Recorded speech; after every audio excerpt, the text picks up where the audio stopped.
제40편 다윗의 시. 인도자를 따라 부르는 노래. 내가 여호와를 기다리고 기다렸더니 귀를 기울이사 나의 부르짖음을 들으셨도다. 나를 기가 막힐 웅덩이와 수렁에서 끌어올리시고 내 발을 반석 위에 두사 내 걸음을 견고하게 하셨도다. 새 노래 곧 우리 하나님께 울릴 찬송을 내 입에 두셨으니 많은 사람이 보고 두려워하여 여호와를 의지하리로다. 여호와를 의지하고 교만한 자와 거짓에 치우치는 자를 돌아보지 아니하는 자는 복이 있도다. 여호와 나의 하나님이여, 주께서 행하신 기적이 많고 우리를 향하신 주의 생각도 많아 누구도 주와 견질 수가 없나이다.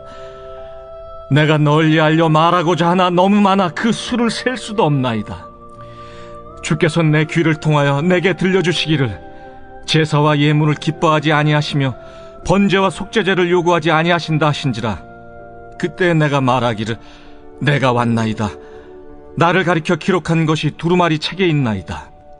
나의 하나님이여, 내가 주의 뜻 행하기를 즐기오니 주의 법이 나의 심중에 있나이다 하였나이다. 내가 많은 회중 가운데서 의의 기쁜 소식을 전하였나이다. 여호와여, 내가 내 입술을 닫지 아니할 줄을 주께서 아시나이다. 내가 주의 공의를 내 심중에 숨기지 아니하고 주의 성실과 구원을 선포하였으며 내가 주의 인자와 진리를 많은 회중 가운데서 감추지 아니하였나이다. 여호와여, 주의 긍휼을 내게서 거두지 마시고 주의 인자와 진리로 나를 항상 보호하소서. 수많은 재앙이 나를 둘러싸고 나의 죄악이 나를 덮침으로 우러러 볼 수도 없으며 죄가 나의 머리털보다 많음으로 내가 낙심하였음이니이다.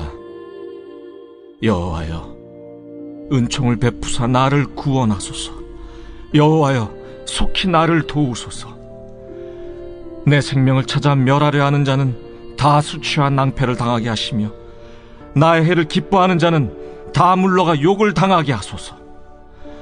나를 향하여 하하하하 하며 조소하는 자들이 자기 수치로 말미암아 놀라게 하소서. 주를 찾는 자는 다 주 안에서 즐거워하고 기뻐하게 하시며 주의 구원을 사랑하는 자는 항상 말하기를 여호와는 위대하시다 하게 하소서. 나는 가난하고 궁핍하오나 주께서는 나를 생각하시오니 주는 나의 도움이시오 나를 건지시는 이시라. 나의 하나님이여, 지체하지 마소서.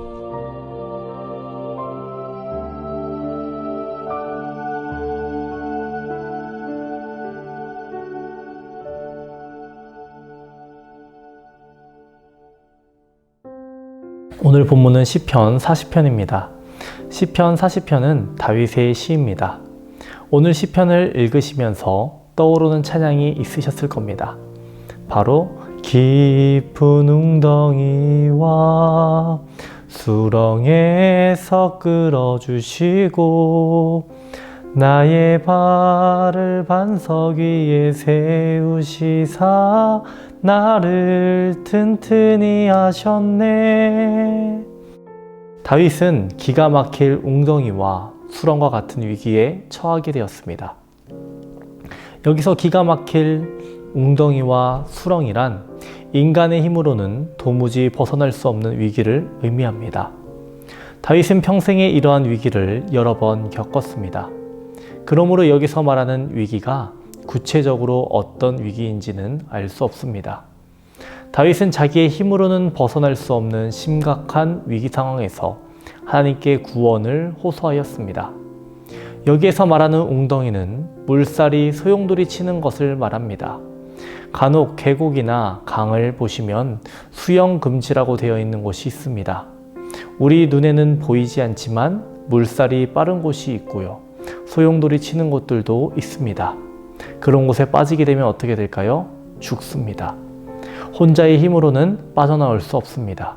여기서 말하는 웅덩이가 바로 이런 곳입니다. 그럼 수렁은 어떤 곳일까요? 늪지대를 의미합니다. 늪지대에 빠지면 빠져나오려고 애쓰면 애쓸수록 더욱 빠집니다. 누군가가 꺼내 주어야만 합니다. 오늘 본문을 보면서 저는 한 단어에 집중했습니다. 바로 웅덩이입니다. 이 웅덩이가 히브리어로 무엇일까요? 보르입니다. 이 보르는 웅덩이, 수렁, 구덩이 이렇게 세 가지의 의미를 가지고 있습니다. 다윗의 인생 가운데 그가 웅덩이에 빠졌을 때, 그가 수렁에 빠졌을 때 반석이신 하나님께서 그를 구원하셨습니다. 창세기에 보면 이 보르에 빠진 사람이 또 한 명 있습니다. 바로 요셉입니다. 요셉은 형제들의 미움을 받아서 구덩이에 빠지게 됩니다. 그 구덩이는 미움의 구덩이, 시련의 구덩이라고 표현할 수 있을 겁니다. 형제들이 요셉을 질투했죠. 그의 옷은 짐승의 피를 묻혀 아버지에게로 들고 가려 준비했고요. 요셉은 구덩이에 던져버렸습니다. 여기에서 우리들이 주목해야 할 성경 구절들이 있습니다.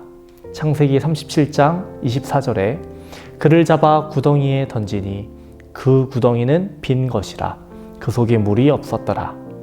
어떤 사람들은 이렇게 말합니다. 그곳에 물이 없었던 것은 하나님의 예비하심이라고요. 하나님께서 미리 준비하셔서 요셉이 물에 빠져 죽지 않게 하신 것이라고 말합니다. 그렇게 요셉은 목숨을 구했고 애굽에 팔려가게 됩니다. 요셉은 이 사건으로 마음에 아주 큰 상처를 받았을 겁니다. 혹시 내면화의 치료라는 말을 들어보신 적 있으신가요? 우리가 어렸을 때에 어린 자가 상처를 받으면 이 상처가 평생 낫는다라고 합니다. 이 내면아이는 우리 속에 늘 함께 존재하는데요. 이 상처받은 경험이 우리의 삶의 영향을 계속해서 미친다라는 겁니다. 요셉의 내면도 자아도 구덩이에 빠졌을 겁니다. 이렇게 큰 사건을 경험했는데 정상적이라는 게 이상한 겁니다. 그가 갇힌 곳은 미움의 구덩이, 배신의 구덩이였어요. 그런데 그곳에서 건져주신 게 누구일까요? 하나님이십니다. 요셉은 또 구덩이에 빠지게 되는데요. 창세기 40장에 나옵니다. 요셉은 보디발의 아내로 인하여 모함받아 옥에 갇히게 되었습니다. 그리고 그곳에서 빵 맡은 관원장과 술 맡은 관원장을 만나게 되지요. 술 맡은 관원장이 꿈 해몽을 듣게 되고 복직할 때 요셉은 그에게 이렇게 말합니다. 창세기 40장 15절입니다. 여기에도 구덩이 보르가 나옵니다. 제가 읽어드리겠습니다. 나는 히브리 땅에서 끌려온 자요 여기서도 옥에 갇힐 일은 행하지 아니하였나이다. 옥에 갇힐 일은 행하지 아니하였나이다. 여기에서 옥이 바로 보르, 구덩이입니다. 그런데 우리들이 발견해야 할 것은요. 그 앞에 창세기 39장과 40장에서 감옥을 가리키는 단어가 보르가 아니라는 겁니다. 다른 단어를 사용하고 있습니다. 같은 감옥인데 성경이 요셉을 객관적으로 저술할 때에는 다른 단어를 사용하고요. 요셉이 스스로 이야기할 때에는 보르라는 단어를 사용한다는 것입니다. 왜 요셉은 보르라는 단어를 사용했을까요? 요셉은 두 번째 구덩이를 만났다라고 생각했기 때문 아닐까요? 첫 번째 구덩이, 형들의 배신이었다면 이번은 어떤 구덩이인가요? 이번에도 배신의 구덩이였어요. 자신은 가정총무로 헌신을 다해서 일했는데 보디발에게 버림받았습니다. 보디발은 사건을 키우지 않고 적당한 선에서 해결을 하긴 했지만 요셉은 두 번째로 버림을 받게 된 거예요. 이렇게 갇힌 요셉은 두 번째 감옥 보르에서 벗어나게 됩니다. 누구의 은혜인가요? 하나님의 은혜였습니다. 요셉은 애굽의 총리가 되었습니다. 보디발 장군과 보디발의 아내에게 복수를 하고자 했다면 진작에 할 수 있었을 겁니다. 요셉이 마음만 먹었다면 그들을 구덩이로 밀어 넣었을 겁니다. 요셉이 복수의 구덩이에 빠져 있었다면 그렇게 했을 겁니다. 하지만 요셉은 육신은 구덩이에 갇혔어도 그의 마음은 구덩이에 갇히지 않게 되었습니다. 그리고 그는 감옥에서도 마음의 구덩이에서도 벗어나게 됩니다. 그는 이렇게 고백합니다. 창세기 50장 20절에 형들을 용서할 때에 이렇게 말합니다. 당신들은 나를 해하려 하였으나 하나님은 그것을 선으로 바꾸사 오늘과 같이 많은 백성의 생명을 구원하게 하시려 하셨나니. 이러한 고백은 사람의 고백으로는 할 수 없습니다. 요셉은 미움의 구덩이, 배신의 구덩이에서 벗어나 용서할 수 있는 사람이 되었습니다. 만약 요셉이 계속해서 미움의 구덩이에 갇혀 있었다면 어떤 사람이 되었을까요? 복수의 사람이 되었을 겁니다. 하지만 하나님께서는 시기와 때를 따라 그를 도우셨고 그를 구덩이에서 벗어나 반석 위에 세우셨습니다. 요셉이 구덩이에 갇혔지만 목숨을 유지할 수 있었고 구덩이에서 벗어날 수 있었던 것은 다 누구의 은혜입니까? 하나님의 은혜입니다. 그가 첫째 아들의 이름 므낫세라고 지었는데요. 있다라는 것입니다. 요셉은 구덩이에서 있었던 일을 잊었다라는 겁니다. 구덩이에서 벗어났다라는 것입니다. 우리의 삶에도 살다 보면 다윗이 만났던 웅덩이와 수렁, 요셉이 만났던 구덩이들을 만날 때가 있을 겁니다. 하지만 구덩이에서, 수렁에서, 웅덩이에서 하나님께서 우리를 도우실 줄 믿고 주님을 의지하고 주님을 바라보는 모든 성도 되기를 축원합니다. 기도하겠습니다. 은혜로우신 하나님 아버지, 임마누엘 우리와 동행하여 주시옵소서. 우리의 삶에 어려움이 있고 우리의 삶에 수렁과 구덩이와 웅덩이가 있을지라도 주님 의지하고 주께서 주시는 힘과 능력으로 모든 것을 이겨낼 수 있게 도와주시옵소서. 우리는 연약함을 고백합니다. 하지만 그 가운데에서 그리스도의 능력을 경험하게 하여 주시옵시고 가장 약한 때에 가장 강한 자가 될 수 있도록 주님 도와주시옵소서. 코로나로 인해서 교회와 가정이 어려움을 겪고 있습니다.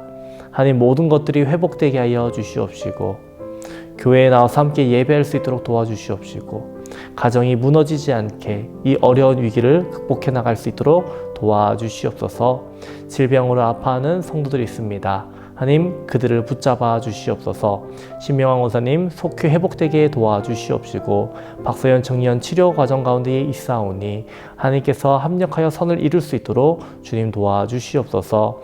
공황장애, 암, 불면증으로 고생하는 성도들도 있습니다. 하나님 그들의 기도를 들어주시옵시고 그들의 질병이 치료될 수 있도록 주여 도와주시옵소서. 오늘 하루도 세상의 빛과 소금으로 살아가길 원합니다. 주님의 명령을 받들며 살아갈 수 있는 우리 온 성도들 될 수 있게 도와주시옵소서. 하나님의 영광을 위해 살아갈 수 있도록 도와주시옵소서. 감사드리며 예수님의 이름으로 기도합니다. 아멘.